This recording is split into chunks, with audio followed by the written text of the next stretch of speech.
আসসালামু আলাইকুম এভরিওয়ান। এখন রান্না করব ট্যাংরা মাছ। তবে ডিমওয়ালা ট্যাংরা মাছ আমার সবচেয়ে ফেভারিট। আজকে ট্যাংরা মাছের ডিম হয়নি।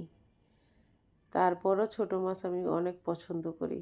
প্রথমে দিয়েছি তেল, তারপরে দিয়েছি পেঁয়াজ কুচি, কিছুক্ষণ নেড়ে চেড়ে ব্রাউন কালার করে এখন দিয়ে দিচ্ছি হাফ চামচ হলুদ, হাফ চামচ গুঁড়ামরিচ, হাফ চামচ ধনিয়া, হাফ চামচ জিরা, স্বাদ মতো লবণ, পরিমাণ মতো একটু পানি দিয়েছি মশলাটা যাতে কড়াইয়ের তলানিতে লেগে না যায়। এখন দিয়ে দিচ্ছি আদা রসুন পেস্ট, এটা ফ্রোজিং করা ছিল।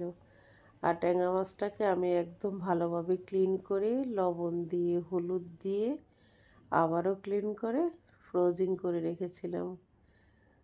এতে করে মেহমান আসলে তাড়াহুড়া করে রান্না করতে অনেক সুবিধা হয়।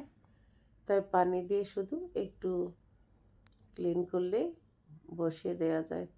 ট্যাংরা মাছের মধ্যে দিয়ে দিয়েছি টমেটো ফালি, কাঁচামরিচ ফালি, তারপর ফ্রিজিং করে একটু ধনিয়া পাতা কুচি ছিল সেটাও দিয়ে দিয়েছি, সেটা দেখানো হয়নি। ট্যাংরা মাছ অলমোস্ট ডান। এটা হচ্ছে ট্যাংরা মাছের ফাইনাল লুক। ইনশাল্লাহ দেখে তো মনে হচ্ছে অনেক ইয়াম্মি হয়েছে।